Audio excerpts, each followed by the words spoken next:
Hello and welcome to the Kitchen Conversations podcast. My name is Patrycja Rozwora and I'm the host of this platform where we speak about contemporary art from so-called Eastern Europe. In each episode, you're going to be introduced to one artist or researcher whose visual or activist practice sheds light onto the complex former socialist region with all its histories, cultures, languages, foods, but also traumas and their inevitable contemporary consequences. This podcast is a fully independent platform existing since May 2020, meaning it is not a funded project and it is self-run by me, myself, and I.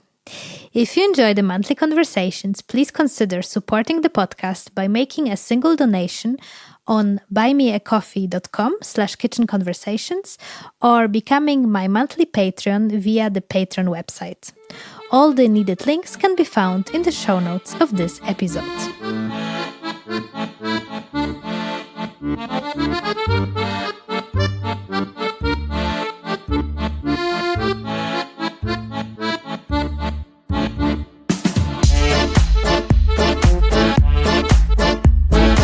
Welcome, dear listeners. Today's episode is a special collaboration between Kitchen Conversations and Contemporary Links, supported by the Polish Cultural Institute in London. On March 27th, a stunning display of pastel portraits by Stanisław Wyspiański opened at the National Portrait Gallery in London. The exhibition offers British and international audiences a rare opportunity to experience his work up close and will run until July 13th. To mark the occasion, I'm speaking with curator Dr. Alison Smith, previously Chief Curator of the National Portrait Gallery and today Director of Collections and Research at the Wallace Collection. For those of you unfamiliar with Stanisław Wyspiański, he was born in 1869 and died in 1907, and he was a prolific painter, designer, poet, and a pioneer of modern Polish theatre. He was also a leading figure of the Młoda Polska, Young Poland art movement, which played a crucial role in preserving Polish national identity during the country's partitions. If you're curious about the art movement, I made a whole episode about it in December 2021, so check it out. So, in today's podcast conversation, you will hear insights, historical context, and unique stories behind Wyspiański's pastel portraits that are now on view in London. Enjoy!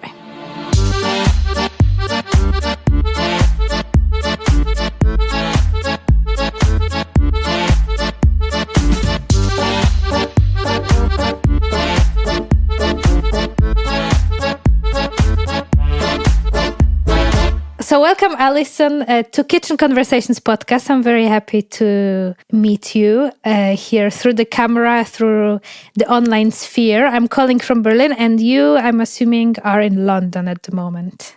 That's right. I'm in London, yes. Nice sunny day.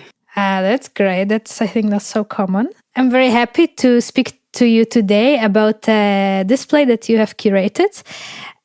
About the work, or more specifically, portraits of Stanisław Wyspiański. It's a name known to, I think, most of the Polish people. We've read his poems and his literature in school, and I think a lot of us Polish people have seen some of his paintings as well. But it's something quite new to the British audience. So my first question would be, what was the main motivation to build up a display of Wyspiański's portraits in London in the National Portrait Gallery? Well, like many British people, I was not familiar with the art of Stanisław Wyspiański until I went to Poland and I saw the fantastic portraits in Kraków, Warsaw and Poznan. And this was about 2009. I visited with Andrzej Skrecki, who's now director of the National Museum in Kraków. And it was that time we thought, wouldn't it be wonderful to introduce audiences in the United Kingdom to the work of Wyspiański. Obviously, he's a prolific artist who worked across many disciplines, but his portraits are unique. They are very special for the way they're drawn and the insight they give into individuals. And it was when I joined the National Portrait Gallery, where we do have a mission to sort of show great portrait artists of the world, that this seemed the ideal location to introduce his work. And it happened to coincide with the Edvard Munch Portraits exhibition I curated curated. And there are interesting connections between the two artists. They probably never met, but they were definitely aware of each other's works, and they were near contemporaries as well. So can you give a bit of an insight for those who have not seen the display yet?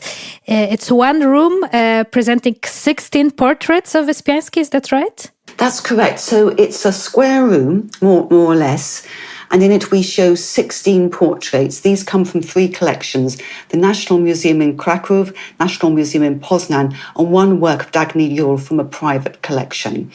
And so collectively, these encompass the whole of Wyspiański's career. It starts with a very fine self-portrait of him as a young man about to embark on his travels. Then it sort of takes us through the writers, artists and intellectuals he associated with in Krakow and in Warsaw. And then the actors who performed in his plays, friends of his family, then a wonderful group that focuses on his wife Theodora and the children. And then it ends with a very dramatic, harrowing final self-portrait by Wyspiański. So it takes us in a circular journey through his whole career and life. And all these works are made in pastel, charcoal and crayon, which is obviously a very fragile medium because it flakes. It's difficult to transport, but obviously I was aware that a big conservation exercise had taken place in the National Museum of Krakow, so these works were stable enough to travel to Britain. And all of those works are shown the first time in the UK, or were some of them already in some... To my understanding, these works have never been shown outside of Europe before, so definitely the first time in the United Kingdom. So obviously a very special moment for Wyspiański and also for audiences here. Very exciting. And do you know who is actually visiting the display? Is it a lot of Polish, British people, for example, or do you have some insights into that? Well, I'm going to go to the gallery this morning, so I will have a look. But from what I understand, because it's a free display, so all visitors, it's open to everyone. So obviously a lot of Polish visitors. It's been well publicised on Polish social media, but also a lot of people internationally, visitors in London and elsewhere, some people who are specifically coming to see the Wyspiański display, but also people who are chancing upon it. And I have received quite a few emails from people saying just how astonished they are by the beautiful drawings and how they want to learn more about Wyspiański, his life and times. That's so exciting to hear. And of course, portraits were only a part of his work. He was a part of the Młoda Polska movement, so very important for preserving the national identity during the Polish partitions. And I think that's why he's also a very known figure. I have actually interviewed a few years ago Julia Griffin about the Młoda Polska movement, and I know you have also made the catalogue about this display together with Julia. Is that correct? That is correct, yes. So I suppose there's some important precursors to this project would be the Young Poland exhibition at the William Morris Gallery. And then before that, I think it's about 2009, Andrzej Skierski and I worked with Piotr Kopczak on a display on symbolism in Poland and Britain at Tate Britain as well. And then, of course, the National Gallery did the wonderful display on Maciejko and the Copernicus. So there's been a groundswell of interest in Polish art from the late 19th century, particularly artists associated with history painting and the Young Poland movement. And as a curator, what is your specialization? Do you specialize in a certain art historical time or a certain group of artists? I guess my interest has been British, European, 19th and 20th century art, but it's expanded beyond that in recent years. And how exciting that also you discovered something new for yourself, this whole work of this artist, and now we're able to curate the display. Yes, it was a great joy to be able to curate the display and to create some interesting juxtapositions between the works. When you go into them, it's very impressive when you see all the group of the male members of Pound all together. Very, very dramatic. And that wall is opposite the family members, which are brightly coloured, rather folksy by comparison, but very, very intimate. And what defines all the portraits is Wyspiański's interest in human psychology. So sometimes the children look older and wiser than their years, but at the same time he adopts a child's perspective. So you enter the composition really through the emotions of a child, whereas the ones of the adults, you feel these are people who have had a lot of experience in their lives. The actors are fascinating as well. Irina Solska and Auden. There's one of them is in costume, but it's quite ambiguous whether she's playing the part or is actually being herself. Whereas the Solska portrait, which is one of Wyspiański's most famous, just shows this very sort of confident woman caught in a moment of animated conversation. What's extraordinary about Wyspiański's portraits is that according to his contemporaries, he drew them immediately on the spot. He was aware of the emerging discipline of photography, but he never relied on it for his portraits. And he is quoted as saying that a portrait was only a portrait if it was produced within under an hour. That's the moment that gave the artist the opportunity to seize something in the sitter which they were not aware of, to capture them from the artist's perspective. He felt that anything which took longer than that, the sitter could take control of the portrait, which is a very interesting idea. Edvard Munch had a similar philosophy and approach to portraiture. There's something very instinctive and immediate about his work. But what's amazing about Wyspiański's portraits is that they were set down immediately in charcoal, in pastel. So he must have had incredible skills of observation. And they are all distinguished by this very emphatic line. It's sort of quite crinkly, like a sort of a cloth that's been creased, and he uses the pastel to really and the contours to explore not only the external features of the sitter, but also to probe beneath the surface. And that's what makes them so fascinating. And then he adds these touches of colour, like the portrait of Antoni Langer, the little bit of red on his lips, just something animates the sitter.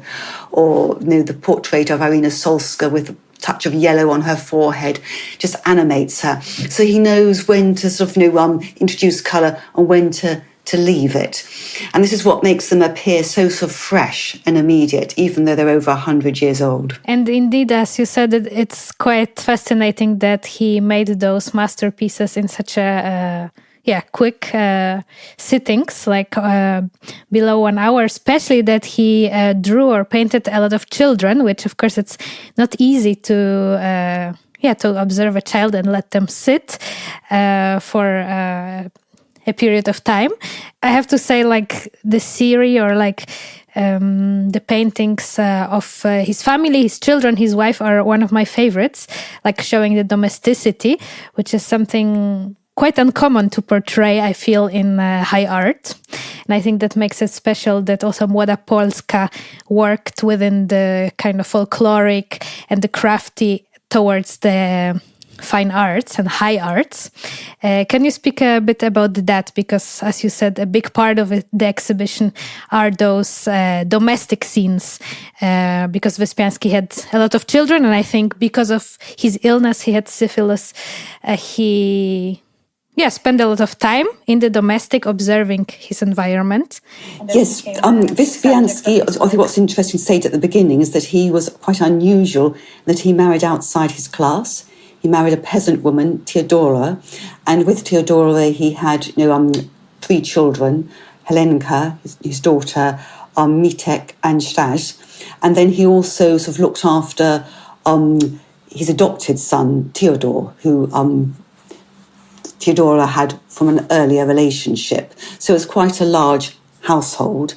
And some people spoke of Wyspiański as being an eagle caught in a hen house, that he was surrounded by the women and children.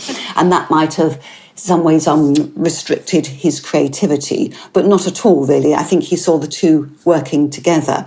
And he produced these series of family portraits. Sometimes they're head studies, just focused on an individual alone.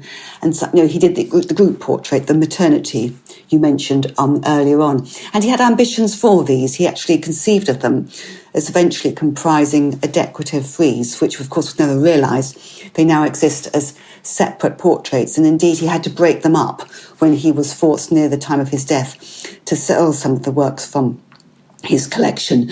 But the family portraits are distinguished because they show the children close up, often taking the vantage point of a child, sometimes leaning very close up against the picture plane, or as in the portrait of Helenica with the vase at an angle away from it. And you sort of look up at her as she sort of, touches the vase with curiosity. And you enter the child's world. You sort of lose a sense of time. It has a wonderful dreamy quality about it. And this is what makes them so mesmerising. And at the same time, he combines this strong use of contour with these wonderful, deep, vivid colours and layers in the pastel, so it's quite sort of heavy in places. And this is what gives them this very sort of attractive, sort of, decorative, like a nursery quality, you could say. But some of them have, sinister suggestions. So there's one portrait which really stands out, and that's of his adopted son, Theodore, who's shown at a table looking away from 3 pistols which are laid out in front of him. And Wyspiański, in this drawing, draws a connection between the boy's bony fingers, which appear rather skeletal as they're held up against his mouth, and the skeletal forms of the pistols on the table in front of him. So they're intimations here of death, murder. It's quite a sinister one, and it sort of opens up the question, well, what lies in future for this young man? And we do know that he died young. He died, I think about the age of 25 after Wyspiański's death, when he was admitted into a psychiatric institute and died of pneumonia. So it's a tragic portrait in that it sort of anticipates what lay in future for the boy.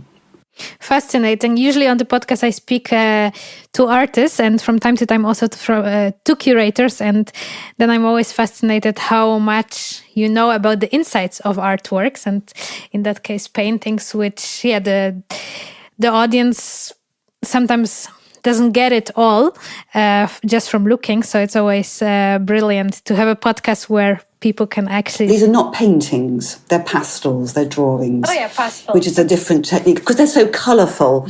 I think we often tend to describe them as paintings, but in fact, Wyspiański was allergic to oil paint. Oh yeah, that was actually my question, if you know why he drew with pastels specifically. Part of it was practical. So when he was in Paris, he discovered that he was allergic to oil, so he focused on pastel. But we have to remember that pastel was a technique which was really being promoted in Paris in the 1890s. If you think of Degas, Toulouse-Lautrec, Mary Cassatt, a lot of artists were using pastel at this time, because it allowed for great experimentation, focus out of focus. It was quite rapid as well. So Wyspiański, Munch also did wonderful portraits in pastel. So this was a technique which was being popularised at the time, but he brought it back to Poland, and has also enabled him to draw on location. Quite a few of the drawings were made in the Café Paun, where a lot of the intellectuals and the artists associated. And we do know that Wyspiański would sit up late into the evening, just drawing the people there as they were eating, drinking, and talking in a very animated fashion. And he had this ambition that he would turn these drawings, drawings traditionally have a lower status than, say, paintings, but he had an idea he would create a vast exhibition hall or portrait hall, or kind of hall of fame of these portraits of contemporary Cracovians. And again, this was sort of, Wyspiański, the nationalist, the sort of politician coming through, saying to his generation, you are young Poland. You have the potential to change society, to help bring about independence through your writings, through your art. So he had great ambitions and expectations of his sitters. And we do know later on he was rather disappointed that so few of the sitters lived up to his expectations. And so in a rather grand way, it is recorded that he called people one by one to his studio and gave them their portraits and said, you've disappointed me. Here's your portrait. Aw, all right. It's wonderful, rather a wonderful anecdote. That's a wonderful anecdote indeed. And Alison, you mentioned Paris, and I also wanted to ask you about artists, specific artists, or perhaps movements also outside of Europe, if you're familiar with those, that influenced Wyspiański's work in terms of subject, but also perspectives and the way he framed his pastel works. I guess the artists who immediately come, like Gauguin, for example, with the bright colour, the synthesist approach, the perspective, figures leaning on the table. So Gauguin would be, an important influence. We think of Toulouse-Lautrec, his emphatic outline. Puvis de Chavannes was an artist who influenced many, many artists at that time. But then we also have to think of ancient Greek art, which also accounts for the Greek vase painting. That helps account for the wonderful linearity of Wyspiański's designs. And Japanese art, the asymmetry, the flatness, these bold, sort of floating shapes, that's an important influence. Wyspiański was also aware of the English arts and crafts movement, the work of William Morris, particularly his love of, flora, wildflowers, making decorative patterns of them. Edward Burne-Jones was an artist who was very famous in Europe at this time for this idealised approach to female beauty and this very enigmatic, mysterious quality about women. That informs a lot of Wyspiański's portraits of women and young girls. So it's a whole variety. Art Nouveau, some people have connected his art with workers of the Vienna succession. Of course, Krakow was in the Austrian partition. So I think it's just a whole variety of different influences which come together. But what Wyspiański produces is uniquely Wyspiański. There's nothing else like it. Though behind it, one can probably disentangle a lot of different threads of influence. Yeah, I think it's important to say probably no artist wants to be too much compared to other creators. I wanted also to briefly speak about an extraordinary sketch that you're also showing on the display. Apparently the last self-portrait Wyspiański created shortly before his death. Yes, this is the last self-portrait, which is rather harrowing to behold. In the display, we have it on as a return wall opposite the one he drew in 1890 when he's embarking on his career. This is his last one, 1907. He died shortly after. Between about 1906, 1907, Wyspiański wasn't able to draw. And some people have said he had bits of wood strapped to his fingers to strengthen them so he could hold the crayon, hold the charcoal. But he drew this incredible portrait, which is very honest and direct. He looks directly at himself in the mirror. And you see his sunken eye sockets, dilated pupils, how the syphilis has eaten away at his nose and at the side of his cheek. So all his features somehow folding in on themselves. And there was one contemporary who said with that portrait you could see how he was struggling to carry his soul. He was carrying his soul with much difficulty. He's really on the verge. He was in this condition between life and death. So it's very, very direct. It's quite a frightening portrait to behold, but it shows that Wyspiański was aware of his condition, what he was facing. He was bracing himself for death, really. Can his condition and the fact that he lived with this illness for so long be seen also observed in other of his pastels? Yes, and if Wyspiański produced a group of self-portraits, and if were you to line them all up, you would see the gradual deterioration of his condition. So he wasn't afraid of acknowledging it. Some people would have been at that time, but he was just very direct and honest. Prepared to be open about it, and including the impact it had on his family, because in some of the portraits of children they have swollen glands, and that could be a sign of tonsillitis, some of the other conditions which children. Some people have thought that could be signs of syphilis as well in children. So it's passed on from one generation to another. We don't really know, but whatever, if it's the case, it shows how Wyspiański was quite open about that. And which one is your favorite piece in the display? Is there one that you could name? Oh, they're all wonderful in different ways. I love the portrait of the writer Żuławski. I think he's going to be a very attractive man. Indeed, he was one of the first, I think, writers of science fiction. He wrote a trilogy of novels called the Lunar trilogy.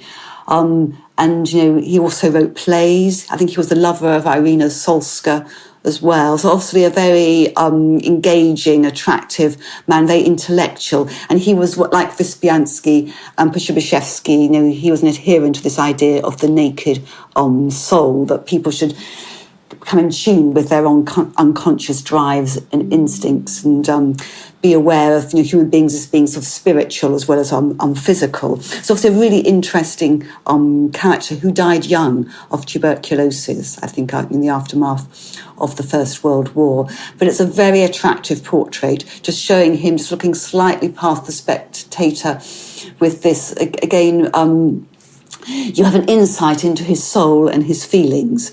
At the same time, he's shown to be very sort of worldly and elegant. So I think that's a really stunning portrait. But there's plenty others I could mention as well. Great. And last but not least, I always like to ask this question with sort of more historic displays or exhibitions. How can we read Wyspiański's works today? Who can benefit from it? Or when a group of, let's say, students, young people come see the display, what do you think is there to take away from it? Well, I think when people look at the portraits, they seem so fresh and immediate, as if they've just been drawn, set down on paper. So I think for anyone interested in art and the craftsmanship, skills of observation, just come and look at these portraits because they're fantastic. And there are very few artists who could capture someone. Like the portrait of Julian Novak was apparently set down in quarter of an hour. I find that very difficult to believe. But it may be true because Wyspiański had these astonishing powers of observation and was able to translate that from his head or his eyes to his hand directly onto paper. That's incredible. So I think for anyone actually interested in the sort of the technique of drawing, these drawings are amazing. They have to be seen, not to be missed.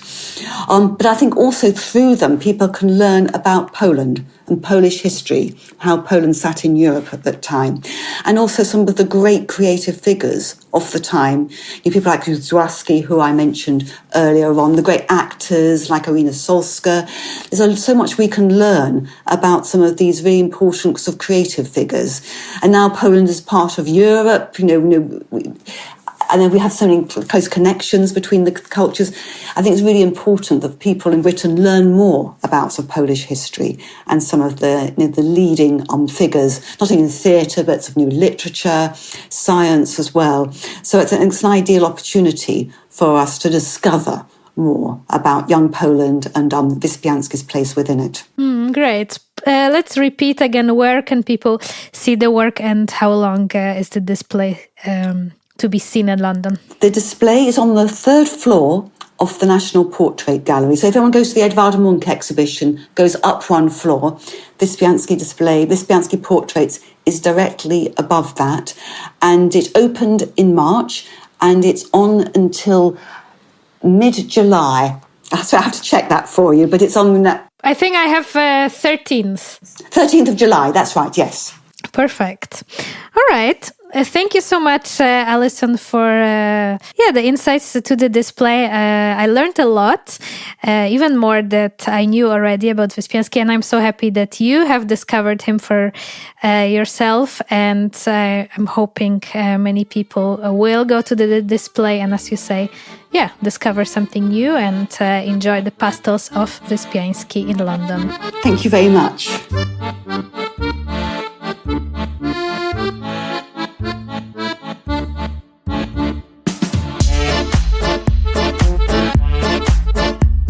And this was it for today. Thank you for reaching till the end of this episode. The next one is coming in 4 weeks, always on Monday. Please follow the podcast and leave a rating. I'm also happy to hear your feedback, so feel free to write me via Instagram or by email. All the needed info you will find in the show notes of this episode. In the meantime, take good care and we hear each other soon.